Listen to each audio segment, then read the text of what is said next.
Welcome to another blogging tutorial. My name's James, and today we're going to be having a look at pages and specifically all of the cool things that you can do with them. Now, what's the difference between a post and a page? Well, fundamentally, a post appears in a reverse chronological order on your blog, so the latest post appears at the top. A page is like a separate instance of an HTML document. It's a bit like a standard web page, for example.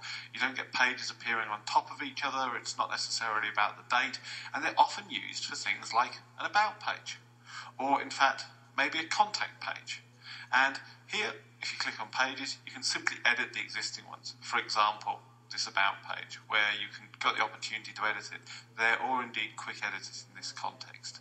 And to be honest with you, most blogs will need an about page, so what we recommend you do in this case is to simply, I should have pressed cancel, go in and edit and add some information about yourself. Just take this content here and put in information about me. Maybe you could upload a picture of yourself and click update page and you'll be away.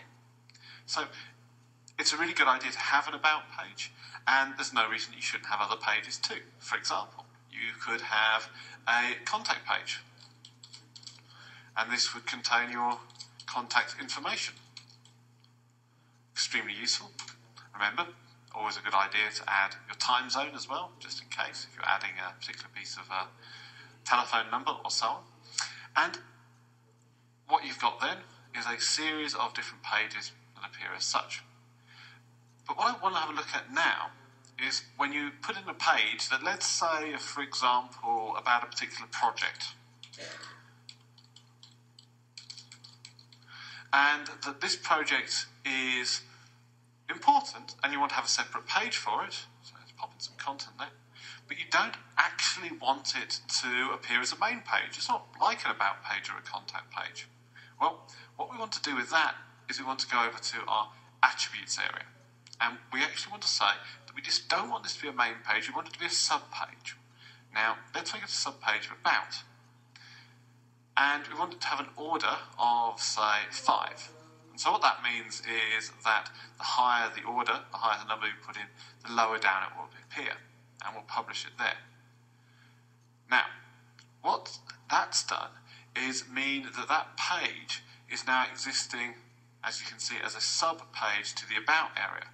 So that, on most themes, you only actually get to see these top-level pages appear, and these sub-pages don't appear, even though they're particular pieces of content that you can work with. And it's really that simple to create these different bits of content, these sub-editorial areas of content, and put it together so that you can have a really complex content management system, all in the back end of your blog. I hope that's been useful, and happy blogging. Bye-bye.